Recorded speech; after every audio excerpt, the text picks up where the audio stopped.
सभी को मेरा नमस्कार। देखिए, मैं आप लोगों से एक बात बताऊं, यहाँ पे तो हम सभी के सभी डीओपीटी आए थे और सारे शिक्षक यहाँ पर आकर के हम शांतिपूर्ण तरीके से अपनी बात रखना चाहते थे डीओपीटी में, लेकिन वहाँ पर हमें हमारी बात नहीं रखने दी गई। और जैसे हम सारे के सारे लोग यहाँ पहुंचे, ठीक है, तो हम सारे के सारे लोग जैसे यहाँ पर पहुंचे हैं, तो उसके बाद में बहुत बुरी तरीके से, मतलब शुरू में तो हम बहुत प्यार से बात रख रहे थे अपनी, लेकिन बहुत बुरी तरीके से दिल्ली पुलिस यहाँ पर आई और आकर के जो है सभी को बसों में भरना शुरू कर दिया। धक्के मारे। हमारे प्रशांत सर जो है एक बहुत जोर का उनको थप्पड़ मारा गाल पे, जिसके चलते उनका गाल जो है वो लाल हो गया। और शायद एक टीचर है जिनका हाथ भी टूटा है यहाँ पे, संजीव सर हैं यहाँ पे, और बाकी सभी शिक्षक हैं, सबको अलग अलग बसों में भरा गया है। ठीक है, कुछ टीचर्स एक बस में हैं जिसमें विक्रमजीत सर भी हैं, बाकी लोग हैं। मैं एक बस में हूँ यहाँ पे, हमारे साथ भी और भी टीचर्स हैं जिन्हें आप देख सकते हैं, साहिल सर भी यहाँ पे, और यहाँ पे एसके झा सर भी हैं, और ये सारे हमारे साथ में स्टूडेंट भी हैं।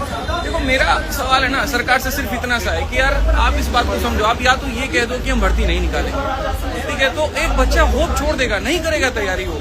लेकिन आप जब ये आश्वासन उसको देते हैं कि देखो हम तुम्हें सरकारी नौकरी देंगे वहां पे, तभी तो वो तैयारी करता है, तभी तो हम तैयारी कराते हैं। हमें क्या जरूरत है अपनी कमर तोड़ने की? हमें क्या जरूरत है बच्चे को अपनी कमर तोड़ने की? यार वो इतनी मेहनत क्यों कर रहा है? क्योंकि उसको वो एक अधिकार मिला है और जिसके तहत वो तैयारी कर रहा है। आज इतना बुरा हो रहा है, इतना बुरा हो रहा है बच्चों के साथ में। मतलब पहली बात तो एडमिट कार्ड नहीं आ रहा है बच्चा सेंटर पे पेपर देने जा रहा है तो पेपर रद्द हो जा रहा है, नकलें हो रही हैं, कहीं पर कोई ट्रांसपेरेंसी नहीं है। कोई बात नहीं, कहीं पर कोई ट्रांसपेरेंसी नहीं है। ऐसे कैसे रहेगा आदमी? आप ये बताइए। हमारे ऊपर तुम 100 केस कर लो, फर्क नहीं पड़ता, हम उतना लड़ लेंगे, वकील रख लेंगे, हम परेशान हो जाएंगे। नहीं, बच्चों के साथ में तो अन्याय ना हो ना, कम से कम आप उससे तो आश्वासन दो। एडिक्विटी जैसा घटिया एक वेंडर है, उसको सरकार सपोर्ट कर रही है, किस भी आप पे सपोर्ट कर रही है। रेलवे में आप कैलेंडर दे देते हैं और उसके बाद में आप पेपर तक नहीं कंडक्ट कराते, वहाँ पता तक नहीं चलता क्या है। महीनों तक, सालों तक जो है कोर्ट में केस लड़ा होता है। इस तरीके से हमारा देश आगे बढ़ेगा? शिक्षक है ये सारे के सारे, इनके ऊपर में हाथ उठाया जा रहा है, तो बच्चों के साथ में क्या होता होगा? मैं तो इस बात की कल्पना भी नहीं कर पा रहा हूँ। इस तरीके से हम कभी भी बड़ी अर्थव्यवस्था नहीं बढ़ने वाली, इस तरीके से कभी विकसित नहीं होने वाले। 1.5 घंटे से इस बस में घुमाया जा रहा है, 1.5 घंटे से इस बस में घुमाया जा रहा है और ये तक नहीं बताया जा रहा कि कहाँ लेके जाएंगे, कहाँ पर छोड़ेंगे, क्या होगा। सारे शिक्षक परेशान के साथ में, बच्चे रो रहे हैं वहाँ पे बैठ कर, आप देख सकते हैं, सारे टीचर्स हैं यहाँ पे।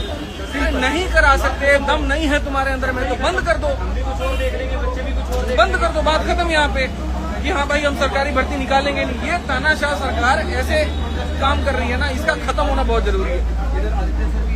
एक तानाशाही कर रहे हैं टीचर्स पर, ये पूरा तानाशाही है। अरे सर, चाइना की तरह तानाशाही करके देश को विकसित भी कर दे तो दुख नहीं होगा। ये तानाशाही करके अपने आप को बड़ा करे और यहाँ पर जो है बच्चों को छोटा करे, तो ये संभव नहीं है। आप इस बात को समझिए। आज मैं सभी देश के युवाओं से एक ही बात कहना चाहता हूँ यहाँ पर कि तुम